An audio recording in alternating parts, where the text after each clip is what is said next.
be sharing my March favorites with you, and I have some beauty, some household things, and some kind of random stuff.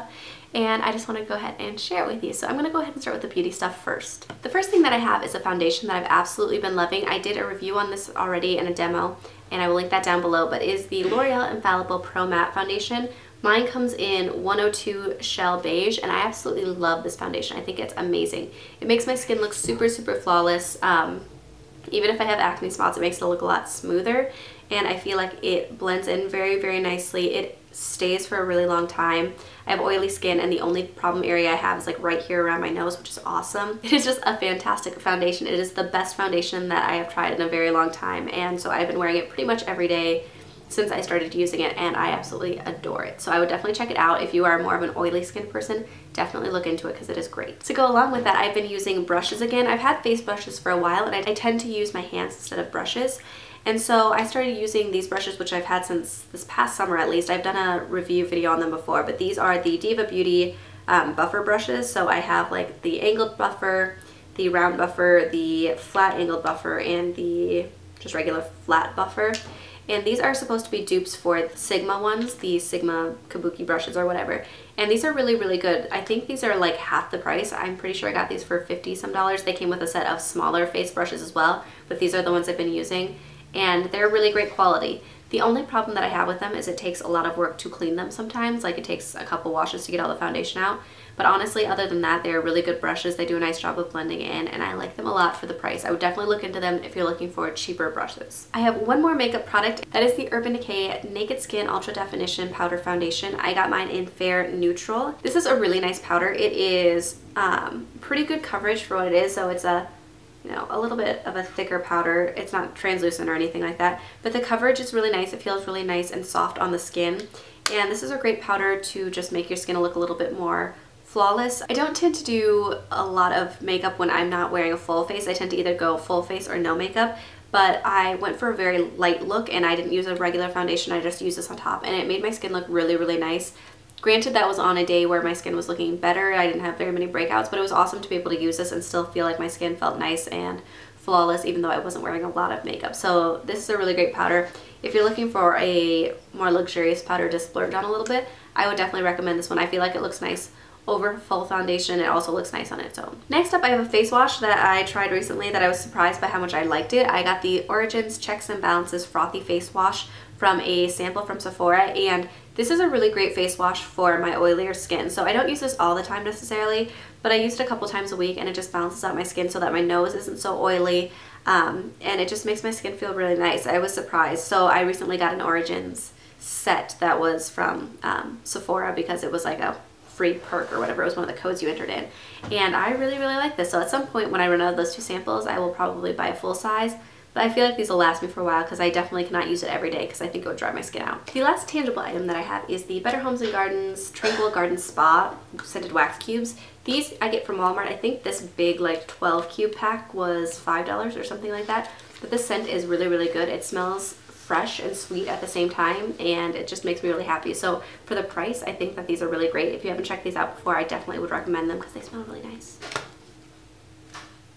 I need to change out my Scentsy cubes again, but this is a really good one. All right, the next things that I have to share with you guys are just entertainment favorites. So the first thing is RuPaul's Drag Race. So season 7 came back on. I've been enjoying it.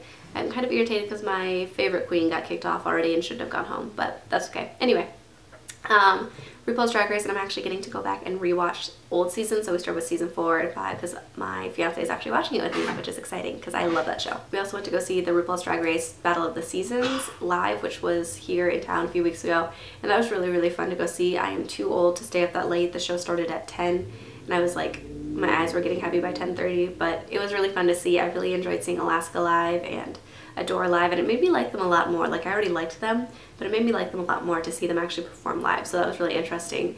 I was excited to see Bianca, but I think I actually enjoyed seeing Alaska and Adore a lot better. So if you guys are into RuPaul's Drag Race at all, if you're watching this current season, or if you have any past queens, I'd love to have a conversation about that in the comments because I love that show, and I don't know a lot of people that actually watch it, so I'd love to have conversations about your favorite queens and people you love this season and things like that. Do that in the comments. Other things for entertainment, Hart of Dixie just wrapped up their 4th season. It might be the series finale as well, in which case I feel like it actually ended pretty solidly. I was kind of happy with the way it ended. It was like a musical number that ended it, which was weird. But I felt like everything wrapped up really well, and they made it a good conclusion in case it is the series finale, but they also left some open ends in case they come back. They added some new characters and some new interesting things that could happen next year if they do end up coming back, which I don't know if they will or not. But I really like that show. I feel like they did a nice job. I feel like some of the things that they did, some of the couples they put together, I think they just did to make everybody happy, and I don't know that it was the best combination, but it was fine. It was a pretty good ending. On other things, so I have an app that I've really been loving, which is called Elevate. And so basically what Elevate is a game that helps you elevate your mind. So it's got a bunch of brain games, like reading games and listening, memory, speaking, things like that, to help you think about expanding your mind, expanding your vocabulary, and things like that. So there's like a daily training, and then I pay $5 something a month so that I can play the additional games. I have poor math skills, so there are extra games that I can do to practice my math skills. Yeah, so that is a fun game. And my very last thing that I'm going to mention this month is the Lizzie Bennett Diaries. So there is a series on YouTube that was originally produced by Hank Green that was, I think it's actually been a couple of years ago. I just randomly came across it. And the whole idea is it's Pride and Prejudice, but in like YouTube vlog style, which was really interesting to me considering that I am a YouTuber and I really love Pride and Prejudice as a classic idea. And it's a really long series. I think there's 100 episodes, and it's like, you know, 3 to 5 minutes each episode. But I like the way that they transformed it to modern day, and I thought it was really interesting to see a take on it in YouTube style. And I really liked the characters that they cast. I think they did a really nice job of casting overall. I wasn't the hugest fan of Darcy, but other than that, I think they did a really nice job of casting, and I really liked the characters and the way that they were portrayed. So if you are into Pride and Prejudice at all, or you're into modern adaptations of old classic novels and things like that, I will link the playlist that I watched down below. So it's got like stem offs, where it goes off with Lydia and things like that. So yeah, what have you been loving this month? I would love to hear that in the comments below. I would love to know if there's any new makeup favorites or beauty favorites or entertainment favorites that you guys would suggest to me. I hope you guys enjoyed this video, and I will see you in my next one.